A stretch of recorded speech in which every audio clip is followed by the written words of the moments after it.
Bonsoir à tous. Place à la conférence de presse d'après-match avec le sélectionneur de l'équipe nationale de la République démocratique du Congo, M. Sébastien Desabre. S'il vous plaît, je le rappelle une nouvelle fois, merci de mettre vos téléphones en mode avion silencieux ou de l'éteindre afin de ne pas perturber la suite de cette cérémonie. Une nouvelle fois, il n'y a pas de live ni de streaming tout au long de cette conférence. Coach, première question, je m'en vais. Quelle lecture faites-vous de cette rencontre qui vous a opposé à l'équipe de la Côte d'Ivoire? Je trouve que c'était un match d'une très bonne intensité. Je trouvais que c'était vraiment un match où on est bien rentré dans les 30 premières minutes. Je pense que si on ne gagne pas le match, c'est parce qu'on ne valide pas notre temps fort en début de match, parce que vraiment on a bien manœuvré. Après le cooling break de la première mi-temps, on a déjà commencé à baisser en fin de première mi-temps. Et sur la seconde mi-temps, j'ai trouvé qu'on avait été peut-être un peu moins dangereux que ce qu'on aurait dû. Après, il faut reconnaître qu'en face de nous, il y avait une bonne équipe de la Côte d'Ivoire. Ça ne s'est pas joué à grand-chose, donc forcément, on est déçus ce soir parce que je pense qu'on avait la capacité d'aller franchir une étape supplémentaire. Première question. Merci, c'est Junior Bompema de la radio-télévision nationale congolaise, RDC. Coach, je voudrais d'abord vous féliciter par rapport à ce parcours. Personne n'attendait la RDC à ce niveau. Et vous avez fait rêver toute une nation. Personnellement, je vous encourage les jeunes gens. Mais en fait, juste une petite lecture. Le match, vous l'avez complètement perdu à la deuxième période. Vous avez répondu, mais les changements n'ont pas totalement donné comme c'est le cas. C'est un jour sans ou finalement ça n'a pas marché? Non, vous savez, c'est dans sa globalité. On n'est pas football manager ou pour les changements. À un moment donné, il y a un rapport de force qui s'installe.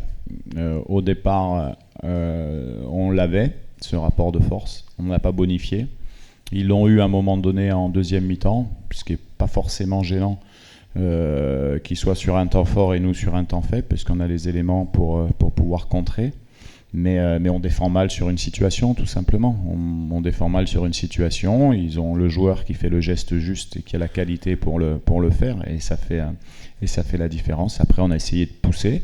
Peut-être qu'on a manqué un petit peu d'énergie sur la seconde mi-temps, mais on a essayé d'avoir toutes les armes offensives possibles pour pouvoir égaliser en changeant le système, en changeant les joueurs dans le système. Mais malheureusement, ça n'a pas suffi ce soir. Prochaine question. Juste ici, Moustapha Sadio, journaliste à Sport News Africa. Coach, est-ce que vous pensez que tout était contre vous aujourd'hui avec un public incroyable? Et surtout, pensez-vous injuste ce but enlevé en début de match après un très bon début de match de votre équipe? Oui, le contexte, forcément, il était plus favorable à la Côte d'Ivoire parce que c'est à domicile, dans un stade magnifique, avec ouais, c'était un beau match de foot. Après, j'ai revu des images, c'est vrai, du but qu'on nous refuse. Bon, un peu comme ça.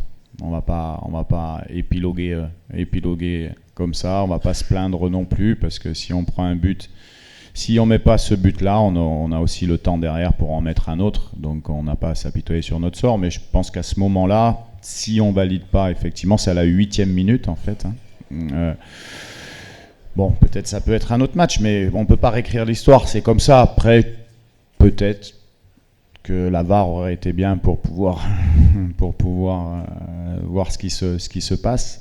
Après, moi, j'ai pas l'habitude de me plaindre, ni des arbitres et ainsi de suite. Il y a une réalité, il y a la télé, tout le monde voit, et puis nous, on s'adapte, et puis on joue.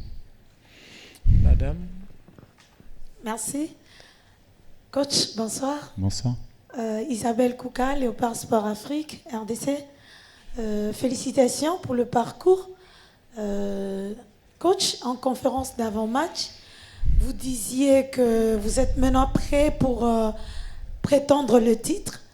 Vous n'avez pas de discours du genre « on a été bon, on est arrivé jusque-là », mais finalement, vous perdez le match contre la Côte d'Ivoire.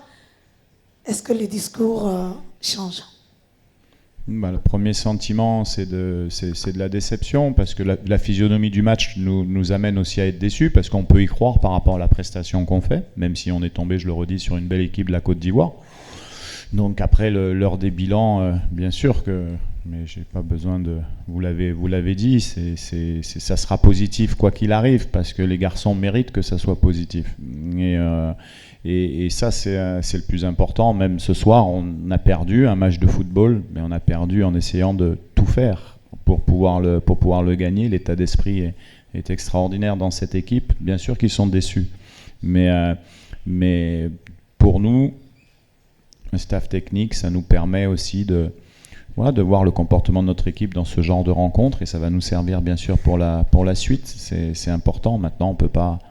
Les compétiteurs, on est déçus, c'est sûr. Il faut vite se remobiliser parce qu'on a un match samedi pour aller chercher une médaille. La dernière question. Oui, Sébastien, est-ce que je suis là? Oui. Albert Mbaya, pour les comptes de la RTH RDC. Vous vous dites que ce soir vous êtes responsable de la piètre figure affichée par l'équipe. Vous titularisez Kakuta qui revient fraîchement d'une blessure.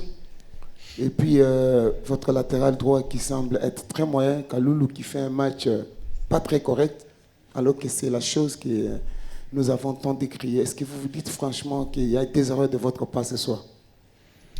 Je pense que piètre prestation, c'est un peu dur. Il faut déjà avoir...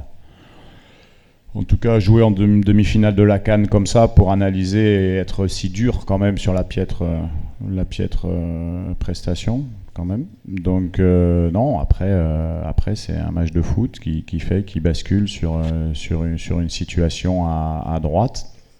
Et puis non, moi je suis plutôt fier de mes joueurs, fier de Gaël Kakuta et fier de Gédéon Kaloulou qui pour moi a fait une très belle CAN. La dernière. Ed Dove de ESPN. On a vu pendant l'hymne national, les joueurs ils ont fait une sorte de geste comme ça. C'était qui a décidé de faire ça et qu'est-ce que ça veut signifier exactement? Merci. C'était un message en soutien aux victimes et pour notifier qu'effectivement il y avait des choses qui se passaient à l'Est et qu'il fallait mettre de la lumière dessus. Et les joueurs sont déçus aussi pour ça, parce qu'on se bat pour tous les Congolais, tout, et on aurait aimé leur donner le sourire ce soir, même si sur la compétition on a essayé de faire le maximum. Mais voilà, une équipe nationale de football, c'est un moteur pour une nation, et ce soir c'était aussi un devoir de pouvoir partager ce moment-là et d'éclairer ce qui se passe à l'Est. Merci coach, merci à tous.